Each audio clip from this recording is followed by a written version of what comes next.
Les camions, justement, maintenant, le grand match des monstres.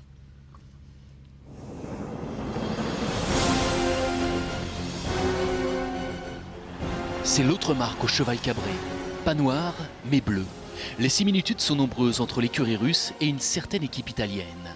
Kamaz, c'est une domination totale sur le Dakar.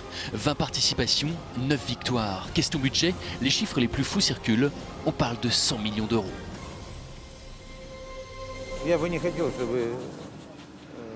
Je n'aime pas faire des comparaisons entre les rallye raids et la Formule 1. Ce sont deux mondes différents. Mais il est vrai qu'en 20 ans, on a su constituer une belle équipe.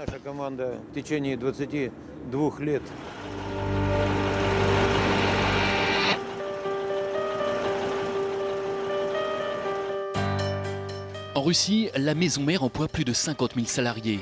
L'employé modèle, c'est Vladimir Tchagin. Comme chaque année, le tsar de la discipline fête son anniversaire sur le Dakar et met un point d'honneur à améliorer tous les records. Avec déjà 4 succès en 2011, le voici à 60 victoires d'étape, record absolu du Dakar. Mais Tchagin vise mieux, un 7e titre qui ferait de lui le pilote le plus titré de la catégorie.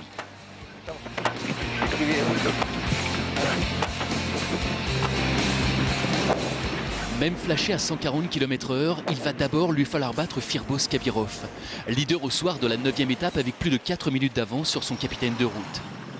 Déjà double vainqueur du Dakar, le fidèle lieutenant n'a aucune envie de s'effacer. Chez Kamaz, c'est comme chez Volkswagen, pas de consigne d'équipe, que le meilleur gagne.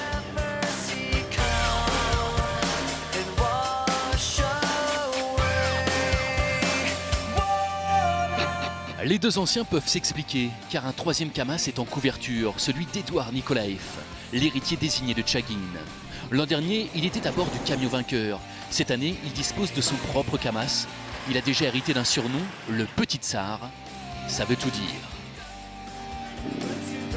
Face à ce triplé annoncé, Carello Preis ne peut plus rien. Victime de problèmes mécaniques, le camion jaune a été mis hors course.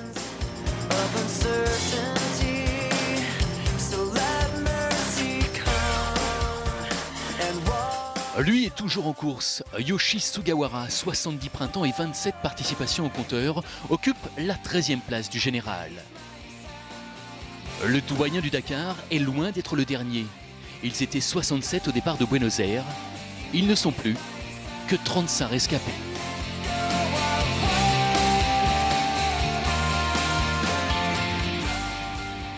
Quand je vous parlais des monstres tout à l'heure, c'est vrai, quand on est sur le bord de la piste et qu'on les voit passer, qu'on soit motard... C'est beau, je pense que c'est une compétition, quand on voit ces images ici, c'est des machines qui sont vraiment très sophistiquées et puis bon, qui ont quand même une robustesse un peu plus élevée que les voitures, donc ça fait des courses absolument magnifiques. Et vous avez bien raison de nous les demander, soit par le web, soit par les SMS ou le téléphone ou le courrier. Vous nous demandez, s'il vous plaît, montrez-nous des camions.